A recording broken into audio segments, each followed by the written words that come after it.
We made our best speed across the strip of wood that now divided us from the stockade, and at every step we took the voices of the buccaneers rang nearer. Soon we could hear their footfalls as they ran and the cracking of the branches as they breasted across a bit of thicket. I began to see we should have a brush for it in earnest and looked to my priming.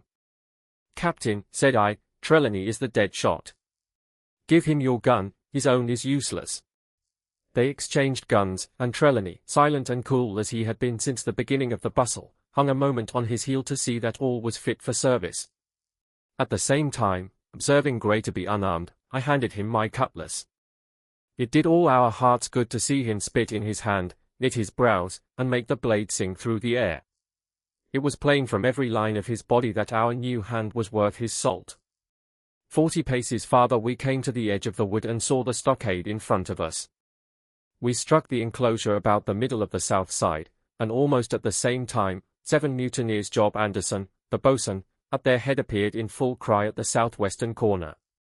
They paused as if taken aback, and before they recovered, not only the squire and I, but Hunter and Joyce from the blockhouse, had time to fire.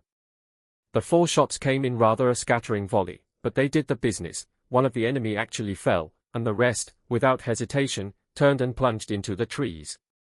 After reloading, we walked down the outside of the palisade to see to the fallen enemy.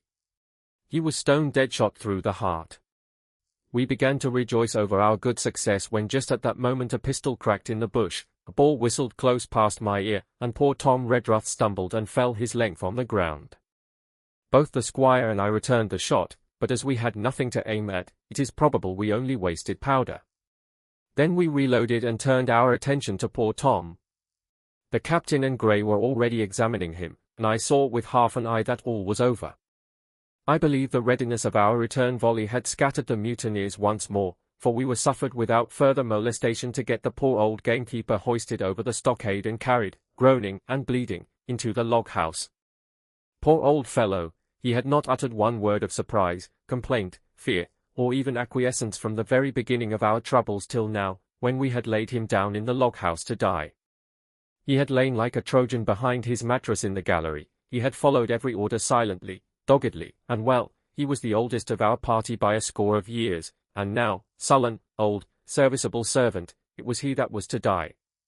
The squire dropped down beside him on his knees and kissed his hand, crying like a child. "Be I going, doctor?" he asked. "Tom, my man," said I, "you're going home."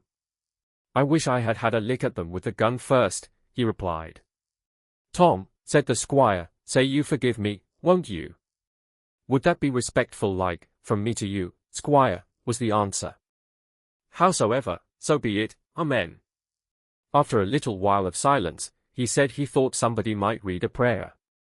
"It's the custom, sir," he added apologetically. And not long after, without another word, he passed away. In the meantime the captain, whom I had observed to be wonderfully swollen about the chest and pockets, had turned out a great many various stores, the British colours, a Bible, a coil of stoutish rope, pen, ink, the logbook, and pounds of tobacco. He had found a longish fir tree lying felled and trimmed in the enclosure, and with the help of Hunter he had set it up at the corner of the log house where the trunks crossed and made an angle. Then, climbing on the roof, he had with his own hand bent and run up the colours.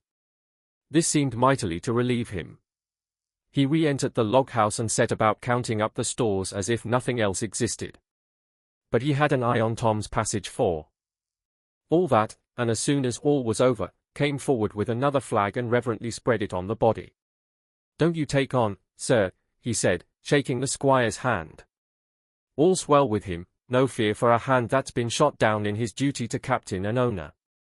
It mayn't be good divinity, but it's a fact."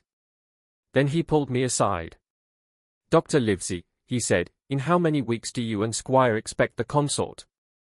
I told him it was a question not of weeks but of months, that if we were not back by the end of August Blandley was to send to find us, but neither sooner nor later. "You can calculate for yourself," I said. "Why, yes," returned the captain, scratching his head, and making a large allowance, "sir, for all the gifts of Providence, I should say we were pretty close-hauled." "How do you mean?" I asked. "It's a pity, sir, we lost that second load." "That's what I mean," replied the captain. As for powder and shot, we'll do. But the rations are short, very short, so short, Dr. Livesy, that we're perhaps as well without that extra mouth. And he pointed to the dead body under the flag. Just then, with a roar and a whistle, a round shot passed high above the roof of the log house and plumped far beyond us in the wood. "Aho," said the captain. "Blaze away. You've little enough powder already, my lads." At the second trial, the aim was better, and the ball descended inside the stockade, scattering a cloud of sand but doing no further damage. "Captain," said the squire, "the house is quite invisible from the ship. It must be the flag they are aiming at. Would it not be wiser to take it in?" "Strike my colours," cried the captain. "No, sir, not I," and as soon as he had said the words, I think we all agreed with him.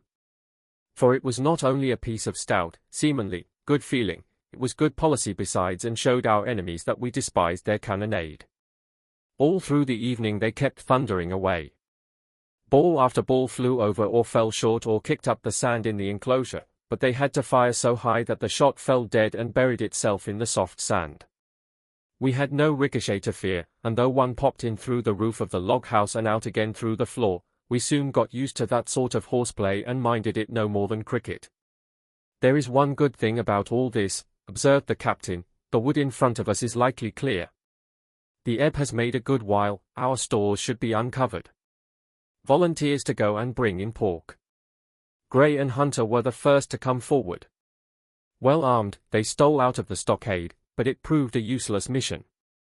The mutineers were bolder than we fancied, or they put more trust in Israel's gunnery.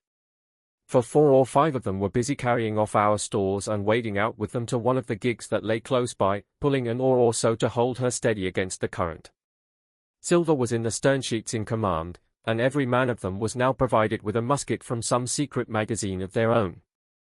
The captain sat down to his log, and here is the beginning of the entry: Alexander Smollett, master; David Livesy, ship's doctor; Abraham Gray, carpenter's mate; John Trelawney, owner; John Hunter and Richard Joyce, owner's servants; landsmen being all that is left faithful of the ship's company with stores for 10 days at short rations, came ashore this day and flew British colours on the log house in Treasure Island. Thomas Redruth, owner's servant; landsman, shot by the mutineers; James Hawkins, cabin boy, and at the same time, I was wondering over poor Jim Hawkins' fate. A hail on the land side. "Somebody hailing us," said Hunter, who was on guard. "Doctor." "Squire." "Captain." "Hello, Hunter, is that you?" came the cries. And I ran to the door in time to see Jim Hawkins, safe and sound, come climbing over the stockade.